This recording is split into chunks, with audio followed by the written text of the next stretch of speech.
যে নবীর জন্য জীবনকে এভাবে পরিবর্তন করতে পারলাম, তুমি কেন পারবা না? বলো, তোমার জীবন কেন তুমি পরিবর্তন করতে পারলা না? আজ পর্যন্ত মেসির কাটিং টুলটাকে তুমি ছাড়তে পারলা না। আজ পর্যন্ত নায়কের মতো তোমার জামাটাকে পরিবর্তন করতে পারলা না। আজ নবীর মহব্বতে মাথার মধ্যে টুপিটাকে লাগাতে পারলা না। আজ নবীর সুন্নাহ এভাবে গালের মধ্যে দাড়িটাকে জড়াতে পারলা না। আজ এখনো পর্যন্ত তুমি এমনি করে 5 ওয়াক্ত নামাজ নবীর জন্য মহব্বতে পড়তে পারলা না। কি হলো তোমার? বলো না।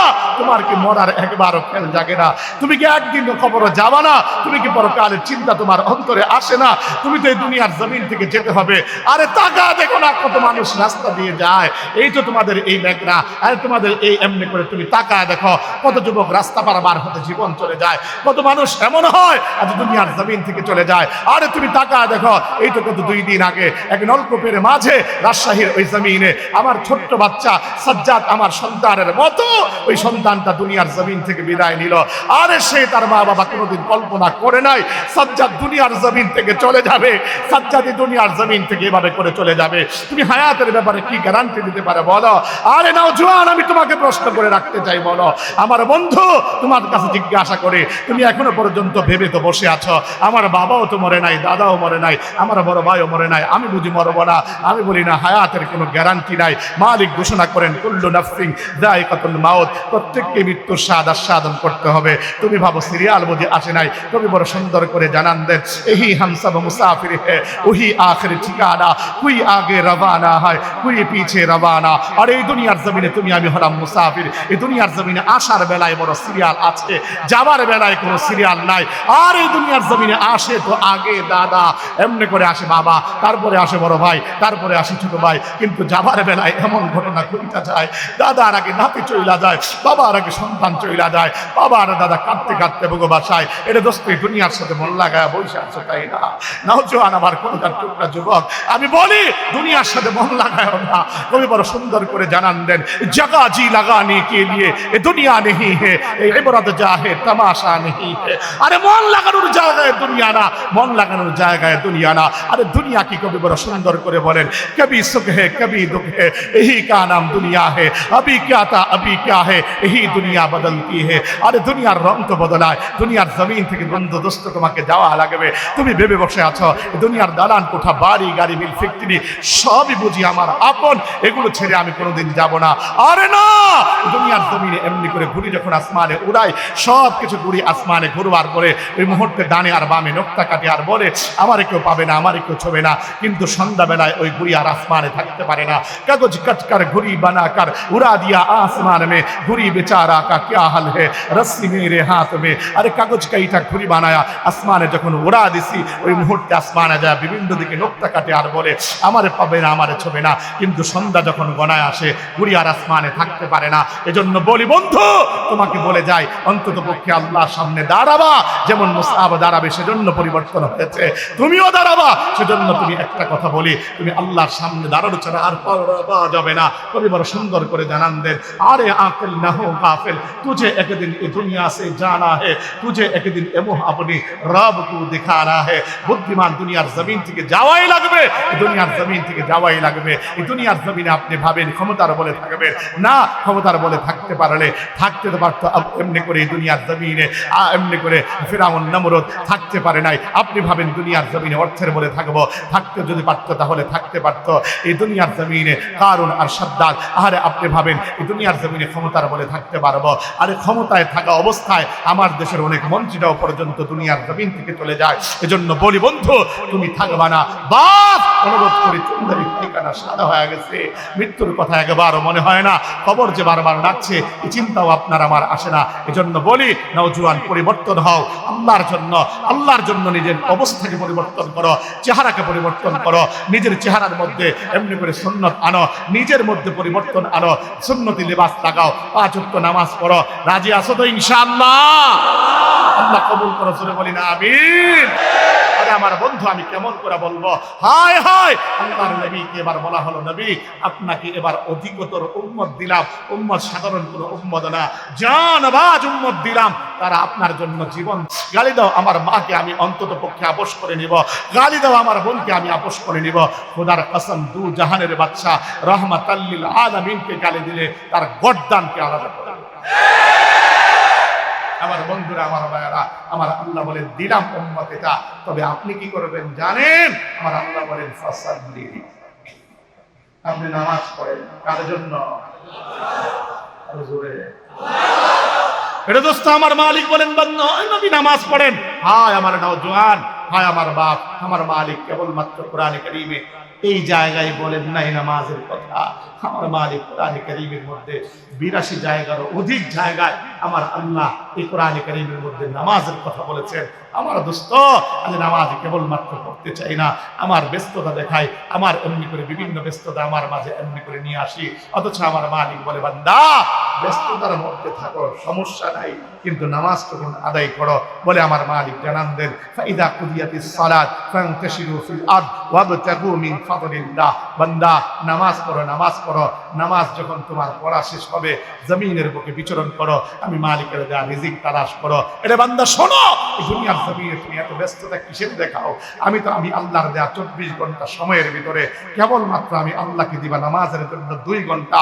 জেনে রেখো বান্দা, এই 24 ঘন্টা সময় আমি কেবলমাত্র বিঠায় তোমাকে দিব না, 2 ঘন্টা সময় দেওয়ার কারণে আমি আল্লাহ তোমার আমল নামায় 24 ঘন্টার নেক লিখে দিব।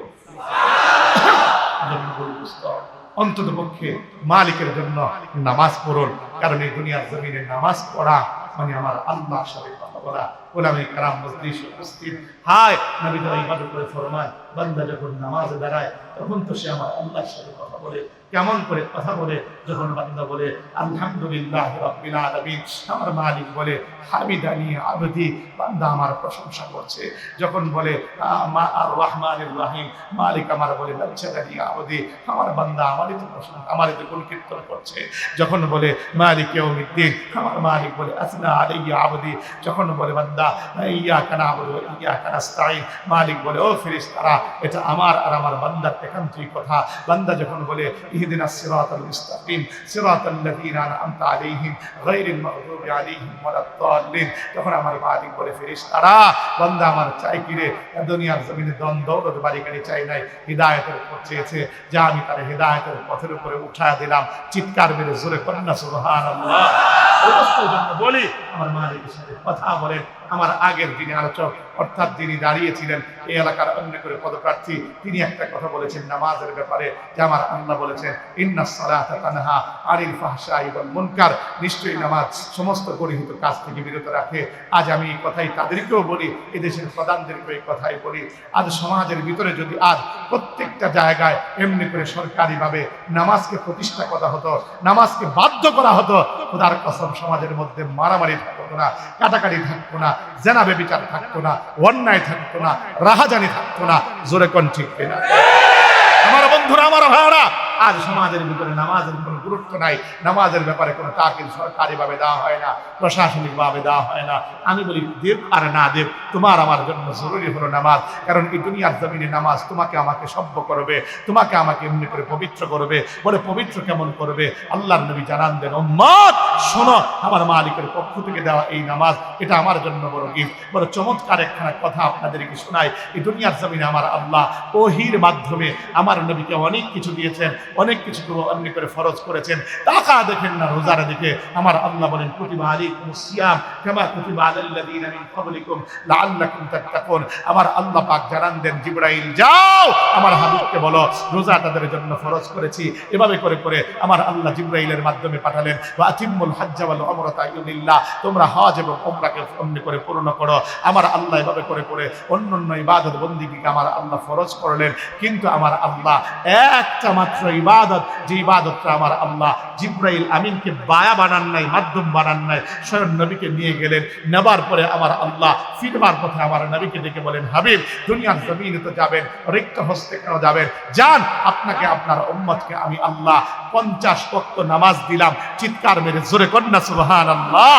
আমার নবী যখন 50 ওয়াক্ত নামাজ নিয়ে আসতেছিলেন, ষষ্ঠ আসমানে পয়গম্বর মুসা নবী জিজ্ঞাসা করলেন হলো কি দিল আল্লাহ আপনাকে? বলে 50 ওয়াক্ত নামাজ দিয়েছে।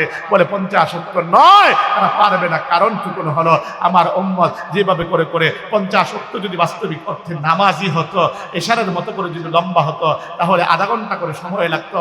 ঘটনা তো এমন হতো 24 ঘন্টায় 50 ওয়াক্ত নামাজ মানি হলো জন্মের পরে বালেগ হওয়ার শেষে ওযু করে মসজিদে ঢোকা লাগতো, আর মনে করেন মরার পরে মসজিদের খাটিয়া দিয়া ডাইরেক্ট কবরে দেওয়া লাগতো। মনে হয় কথাটা বুঝেন না আপনারা? আরে কথা কন না, ঠিক কিনা? আমার মালিক বলে, বান্দা না, শিথিল তো আমি করবো, কিন্তু হাবিবের দরদ দেখি। নবীকে এবার বললেন, যান আল্লাহর কাছে। আল্লাহর কাছে গেলেন আমার নবী উম্মতের মায়ায়, একবার নয় ৯ বার যাবার পরে আমার আল্লাহর কাছে কয়টা দিয়েছিলাম আপনাকে, আপনার উম্মতকে 50 ওয়াক্ত, কিন্তু উম্মতের মায়ায় কমিয়ে দিলেন 45 ওয়াক্ত। জেনে রাখেন, শুনে রাখেন, রেখে দিলাম আমি আল্লাহর কাছে 50 ওয়াক্ত। কোন একটা উম্মত যদি আপনার, তারা যদি তাদিলে আর কানের সাথে খুশুর সাথে এই 50 ওয়াক্ত নামাজকেই আদায় করে, আমি আল্লাহ আপনার ওই উম্মতের আমল নামায় 50 ওয়াক্ত নামাজের সওয়াব লিখে দিব। আওয়াজটা কমে গেছে কেন? আরো জোরে।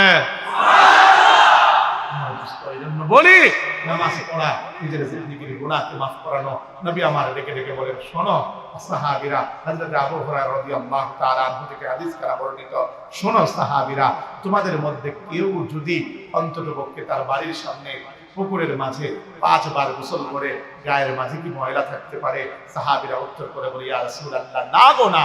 আল্লাহর নবী ঠিক এভাবে করে বলেন, কোন একটা আমার উম্মত যদি তাজির আর কানের সাথে খুশুর সাথে 5 ওয়াক্ত নামাজ আদায় করে, আমার ওই উম্মতের আমল নামায়ও কোনো প্রকার গুনাহ থাকতে না। আরে দোস্ত, এতটুকু না, নাসাইর বর্ণনায় এসেছে, হযরত সালমান ফারসি রাদিয়াল্লাহু তাআলা আনহু একদিন শীতের বেলায় এমনি করে সকাল বেলায় ডালার ভিতরে নাড়া দিলেন, শুকনো ডালা থেকে এইভাবে করে করে পাথের গাছের পাতাগুলো ঝরে পড়ে গেল। সাহাবীরা প্রশ্ন করেনটা কি? বয়স্ক মানুষ আপনি এক বৃথা কাজটা কেন করলেন? বলে, ও সাহাবীরা, এমনিতেই করি নাই, নবী করেছেন বিদায় করেছি। আল্লাহর নবীর সঙ্গে একদিন সফর সঙ্গে ছিলাম, ঠিক ওই মুহূর্তের মাঝে নবী কাজটা করলেন। জিজ্ঞাসা করলাম, হলোটা কি? নবী বলেন না। আল্লাহর নবী ডেকে ডেকে বলতে লাগলেন, সাহাবীরা শোনো, ভালো করে শোনো, এভাবে করে করে শুকনো ডালার ভিতরে কেন নাড়া দিলাম? আমারে শুকনো ডালার মধ্যে নাড়া দেওয়ার কারণে যেমন করে পাতাগুলো ঝরে পড়ে গেল, আমার একটা কোনো উম্মত যদি এমনি করে 5 ওয়াক্ত নামাজ আদায় করে, ঠিক তথাপি আমার আল্লাহ তার আমল নামা থেকে গুনাহগুলোকে ঝরায় দেন। জন্য বলি, বাপ অন্তর্বর্তী নামাজ ছাড়বেন না, কারণ আমার নবী এভাবে ডেকে বলেন, কুররাতু আইনি আস-সালাহ, উম্মত জেনে রেখো, আমার চক্ষুকে শীতল করে কেবলমাত্র নামাজ। আরে আমার নবীর হালত এমন ছিল, আমার নবী নামাজের মধ্যে লম্বা সময় দাঁড়াইতেন, রুকু করতেন লম্বা সময় করে, সিজদা করতেন লম্বা সময় করে। এটা দোস্ত আপনাদেরকে কেমন করে বলবো? আমার নবী ডেকে ডেকে জীবনের শেষ সঙ্গে একটাই মাত্র কথা বলতেন, ও উম্মত শোনো, আমার চক্ষুকে শীতল করে, সেটা হলো নামাজ। আহা, আমার নবীর বিদায় যেদিন দুনিয়ার জমিন থেকে বিদায় নেবেন, জোহরের আগে ফজরের পরে আমার নবী ওই দিন ফজরের নামাজকে দেখবার লক্ষ্যে আমার নবী হযরত আয়েশা সিদ্দিকা রাদিয়াল্লাহু তাআলা আনহাকে ডেকে ডেকে বলতে লাগলেন, আয়েশা, একটু আমার পর্দাখানা তুমি সরায় দাও না, আমার হুজরা থেকে পর্দাখানা সরায় দাও না, আমি মসজিদের চিত্রটুকু দেখতে চাই। আল্লাহর নবীর এমনি করে হুজরাখানা থেকে যখন নাকি পর্দাখানা সরিয়ে দেওয়া হলো, ঠিক ওই মুহূর্তের মাঝে আমার নবীকে এবার নবী বললেন, একটু আমাকে তোমার ডানা দিয়ে সাপোর্ট করে উঁচু করে তোলো না। নবীকে যখন সাপোর্ট করে উঁচু করে তোলা হলো, ঠিক ওই মুহূর্তে আমার নবী তাকা দেখেন, আর এভাবে করে করে মুস্কি মুস্কি হাসেন। আল্লাহর নবীকে প্রশ্ন করা হলো, নবী হাসেন কেন? ওই মুহূর্তে এবার হযরত নবী করিম সাল্লাল্লাহু আলাইহি ওয়াসাল্লাম তিনি এবার বলতে লাগলেন, ও আয়েশা, তুমি জানো না, আমার তামাম জীবনের সমস্ত কষ্টগুলো আজ বিদায়ের আগ মুহূর্তে আমি নবী মুহাম্মদ ভুলে গেলাম, কারণ আমি আমার উম্মতকে আজ শেষ লগ্নে এসে আবু বকরের ইমামতিতে মসজিদ ভর্তি আজ আমার উম্মতকে নামাজে দেখতে পেলাম। ও দোস্ত, আমার নবী বড় খুশি হলেন, আর বলতে লাগলেন, সাহাবীরা তোমরা নামাজ পড়ো, নামাজ পড়ো। এজন্য বলি বাপ, যে কথাটা আপনাদের কাছে, সেই কথাটুকু হলো, নামাজ বিনে আমাদের পার পাবার কোনো পদ্ধতি নাই।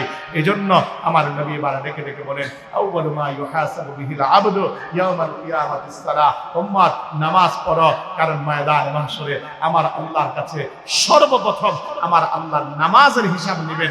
আহারে, যার নামাজের হিসাব সহজ হয়ে যাবে, তার প্রতিটা ঘাটি সে এমনি করে পার পেয়ে যাবে। যাবে, যারা নামাজের হিসাব এমনি করে কঠিন হয়ে যাবে, নামাজের হিসাব যে দিতে পারবে না, তার প্রত্যেকটা ঘাটই তার জন্য কঠিন হয়ে যাবে। এজন্য বলি দোস্ত, এজন্য আমার তরুণ যুবক, আমি তোমাদের কাছে আজ অন্ততপক্ষে বলি, আমার বাপ অন্ততপক্ষে আপনাদের কাছে বলি, নামাজ ছাড়বেন না, নামাজকে পড়বেন, নামাজকে কোনো এক ওয়াক্ত ছেড়ে দিবেন না। রাজি করা আল্লাহ কবুল করেন না, জোরে বলি আমিন।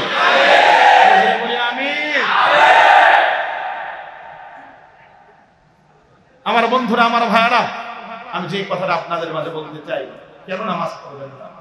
নবী নামাজ পড়েন নাই? হ্যাঁ, কথা বলেন, নবী নামাজ পড়েন নাই? আল্লাহর নবী নামাজ পড়েছেন। কেমন নামাজ পড়েছেন ছোট্ট করে আপনাদেরকে বলি। নবী যখন নামাজে দাঁড়াতেন, আচ্ছা আপনাদের একটু কথা বললে আমি কথা বলবো,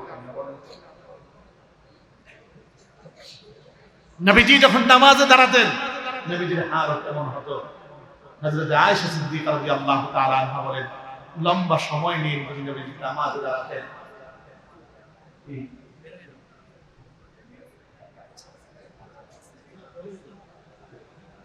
আমার বন্ধুরা, আমার ভাইয়েরা, লক্ষ্য করে শুনেন, আল্লাহর নবী যখন নামাজে দাঁড়াতেন, নবীজির হালত তো এমন হতো, নবীজির অবস্থা এমন হতো, নবীজি লম্বা সময় নিয়ে নামাজে দাঁড়িয়ে থাকতেন। বলে কত সময়? আল্লাহর নবী অনেক লম্বা সময়। এটা দোস্ত, আমার নবীর অনুসরণ আমাদের করার দরকার আছে না নাই? নবীজি এবার বলেন, আল্লাহ জানান দেন, ওয়াল্লাযীনা ইয়াবিতুনা লিরাব্বিহিম সুজদাও ওয়া কিয়ামা। আরে রহমানের গোলাম কারা?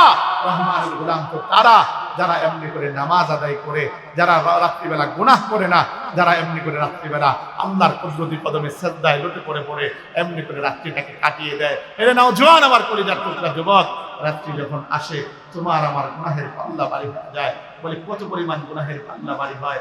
হায় রাত্রিবেলা তুমি আমি এমনি করে কম্বলটাকে টেনে নাকে মুখে, কানের ভিতরে হেডফোনটাকে ঢুকিয়ে, চোখের সামনে মোবাইলটাকে এনে আমার এমনি করে প্রেমিকার সঙ্গে লম্বা সময় কথা বলি।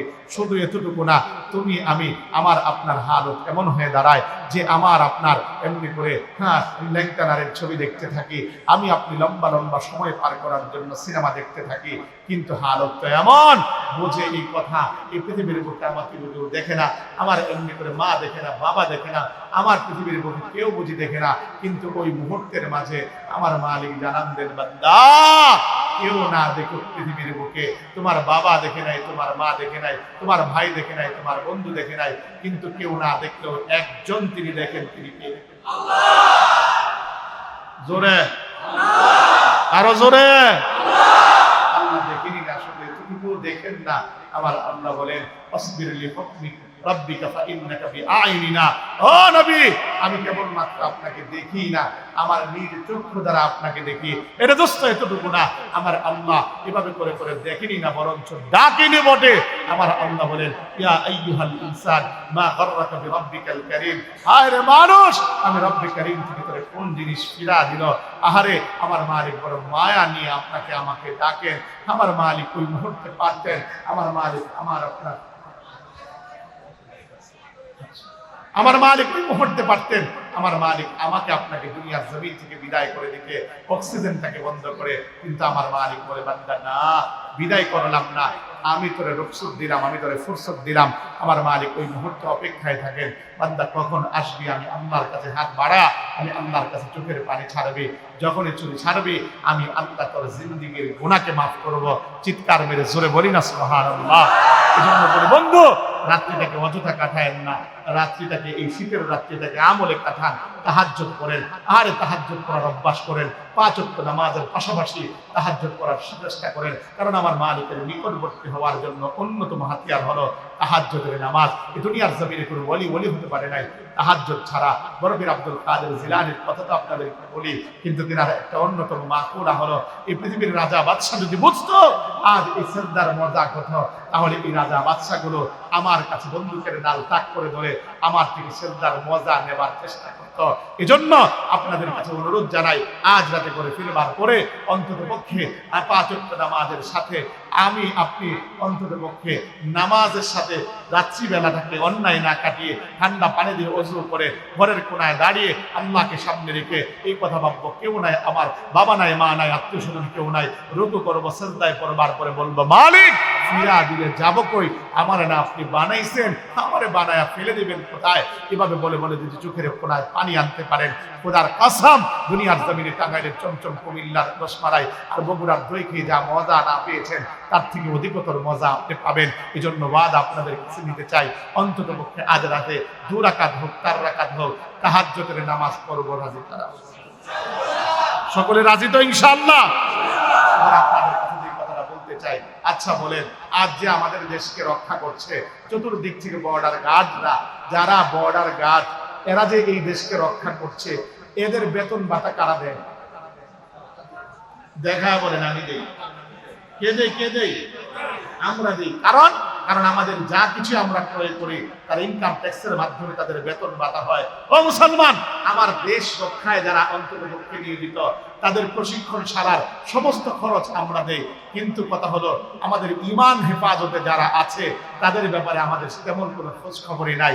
কারণটুকুন হলো, আজ যারা আমাদের নামাজকে শিখায়, নামাজ পড়ায়, নামাজ যারা আমাদেরকে সহি শুদ্ধ করায়, তারা হলো মসজিদের ইমাম, তাদেরও একটা প্রশিক্ষণ ছাড়া আছে, সেটা হলো আল্লাহর নবীর ঘর মাদ্রাসা।